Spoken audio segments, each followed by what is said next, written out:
Hello friends. आज मैं लेके आई हूँ आप लोगों के लिए नेवल गॉडार्ड की कलेक्शन से एक मैनिफेस्टेशन सक्सेस स्टोरी, जिसमें एक हस्बैंड वाइफ ने अपनी डिजायर पेंटिंग को मैनिफेस्ट किया, वो भी विदाउट एनी कॉस्ट। और वो कैसे किया, इसे हम आगे की वीडियो में सुनते हैं। सो हेलो फ्रेंड्स, मेरा नाम है नीता और आज की वीडियो में मैं आप सभी का मोस्ट वेलकम करती हूँ। आज की वीडियो का मेन कैरेक्टर है बेला। बेला बताती है कि उन्होंने अपना नया नया घर कंस्ट्रक्ट करवाया है और वो और उसके हस्बैंड रिसेंटली ही उस अपने घर में शिफ्ट हुए हैं। अब नए घर में शिफ्ट होने के बाद नए घर में साज सजावट के लिए सामान चाहिए होता है।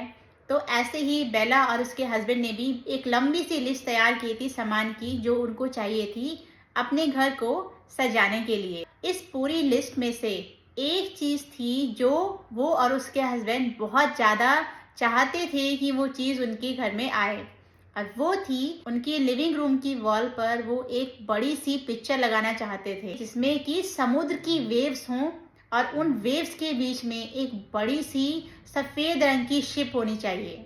तो ये पर्टिकुलर इमेज उन्होंने सोची हुई थी, जो उनको अपने लिविंग रूम की वॉल पर पेंटिंग चाहिए थी।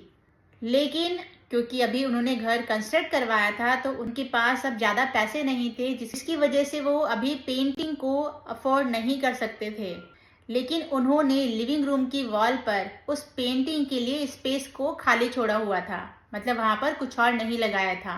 और तो और बेला के हस्बैंड ने उस सेम पेंटिंग के मैचिंग की डेकोरेटिव पीस लेके आया था, जो वॉल्स की साइड पर, मतलब कि बीच में पेंटिंग लगनी थी और पेंटिंग के साइड्स पर वो डेकोरेटिव पीसेस उन्होंने सोचे हुए थे। तो वो डेकोरेटिव पीसेस वो अफोर्ड कर सकते थे इस टाइम पे, तो उन पीसेस को उन्होंने खरीद लिया था और वॉल पे साइड में माउंट भी कर दिया था।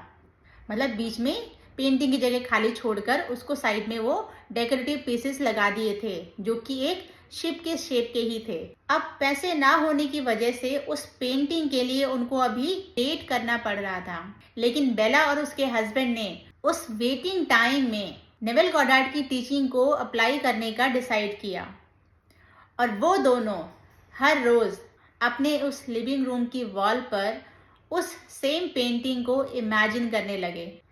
एक दिन बेला शॉपिंग करने के लिए मार्केट जाती है और वहां पर उसको एक छोटी सी आर्ट गैलरी दिखती है।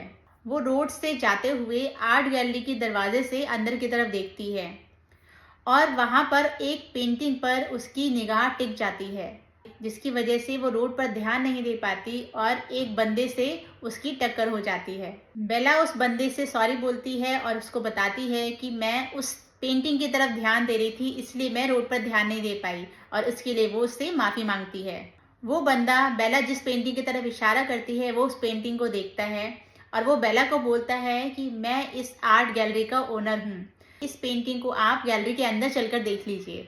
बेला जब अंदर जाती है तो वो उस पेंटिंग को देखकर एकदम हिप्नोटाइज हो जाती है, क्योंकि वो उस पेंटिंग से अपनी निगाह नहीं हटा पाती। और वो पेंटिंग एग्जैक्ट वैसी ही होती है जैसे कि बेला और उसके हस्बैंड चाहते थे अपनी लिविंग रूम की वॉल के लिए। बेला बताती है कि कुछ सेकंड्स के लिए उस पेंटिंग को देखते देखते वो एकदम से उसको ऐसा फील होता है कि आर्ट गैलरी ब्लर हो जाती है और वो अपने आप को उस पेंटिंग के साथ अपने लिविंग रूम में देखती है। वो देखती है कि वो पेंटिंग किसी आर्ट गैलरी में नहीं, बल्कि खुद उसके घर के लिविंग रूम की उसी वॉल पर, जहां वो उस पेंटिंग को लगाना चाहते थे, वो उस पेंटिंग को ऑलरेडी उस वॉल पर देखती है और अपने आप को भी उस पेंटिंग के सामने अपने लिविंग रूम में ही इमेजिन करती है। तभी उसके कानों में उस गैलरी ओनर के शब्द पड़ते हैं और वो वापस से अपना माइंड उस गैलरी पर लेके आती है। आर्ट गैलरी का ओनर उस पेंटिंग के बारे में बेला को बताता है कि ये पेंटिंग एक ओरिजिनल पीस है, एक बहुत ही फेमस ब्रिटिश पेंटर की। वो आर्ट गैलरी ओनर जब उसको उस पेंटिंग का प्राइस बताता है, पेंटिंग की प्राइस इतनी महंगी होती है कि उसको लगता है इतने में तो कोई स्पेसशिप खरीद ले। वो उस बंदे को बोलती है कि अभी वो उस पेंटिंग को अफोर्ड नहीं कर सकती, मे बी कुछ टाइम बाद वो इसके बारे में सोचे।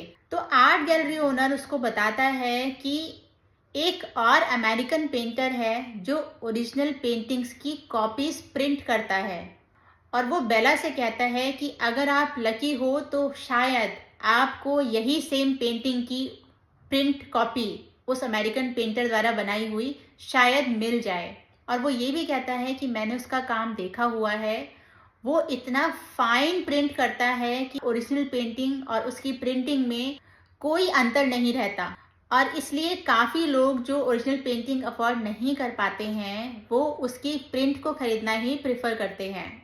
बेला जब घर वापस आती है तो वो अपने दिमाग में यही सोचती है कि प्रिंट्स और पेंट, उसको इसके बारे में डिफरेंस नहीं पता और उसको इससे कोई फर्क नहीं पड़ता कि वो प्रिंट हो या पेंट हो। उसके लिए मेन चीज़ तो ये है कि वो इमेज, वो सी वेव्स वाली इमेज, उसमें वो शिप वाली इमेज, वो ज़रूरी है। फिर चाहे वो प्रिंट की हो या पेंट की हो, उससे उसे कोई फर्क नहीं पड़ता। जब बेला के हस्बैंड शाम को घर वापस आते हैं तो बेला ये सारा इंसिडेंट उसके हस्बैंड को बताती है और उससे कहती है कि अगर हमें कहीं से वो प्रिंट कॉपी मिल जाए उसकी, हम वो ज़रूर कंसीडर कर सकते हैं। बेला की बात सुनकर उसका हस्बैंड अग्री तो करता है, लेकिन वो ये कहता है कि हम अभी इस पोजीशन में नहीं हैं कि हम उसको अफोर्ड कर पाएँ, क्योंकि हमारे पास अभी इतने पैसे नहीं बचे हैं। इसके बाद ये डिस्कशन वहीं ख़त्म हो जाता है। लेकिन डिनर के बाद बेला अपने लिविंग रूम में जाती है और अपने लिविंग रूम की वॉल के सामने खड़ी होकर वो उसी सेम पिक्चर को अपनी वॉल पर इमेजिन करने लगती है। वो वही पिक्चर को देखती है अपने लिविंग रूम की वॉल पर टंगा हुआ, और इस इमेजिनेशन के बाद वो सोने चली जाती है। अगले दिन बेला के हस्बैंड की एक क्लाइंट के साथ मीटिंग होती है जो वो नहीं जाना चाहते, लेकिन वो अपॉइंटमेंट फिक्स हो जाती है तो इसलिए उसके हस्बैंड को उस क्लाइंट से मिलने के लिए जाना पड़ता है, जिसकी वजह से बेला के हस्बैंड काफ़ी देर से घर आते हैं। तो उसके बाद बेला किचन में डिनर प्रिपरेशन के लिए चली जाती है।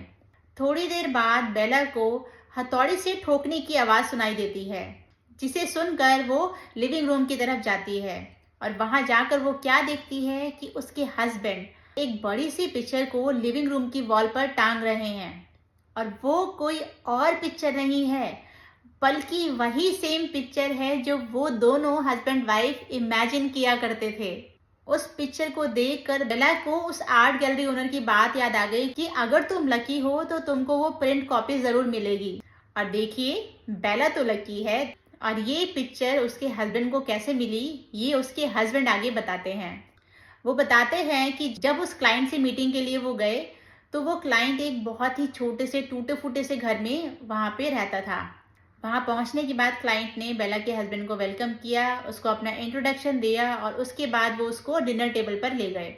डिनर टेबल पर बैठकर जब बेला के हस्बैंड अपना सूटकेस उठाकर टेबल पर रख रहे थे तो उनकी नज़र सामने वॉल पर पड़ती है और उस वॉल पर यही पेंटिंग टंगी होती है। और वो पिक्चर उनको इतनी पसंद आती है कि उस पिक्चर से उनकी नज़रें नहीं हटती। क्लाइंट के साथ डिस्कशन में भी बार बार जो उसकी नज़र है ना, वो उस पेंटिंग पर चली जा रही थी।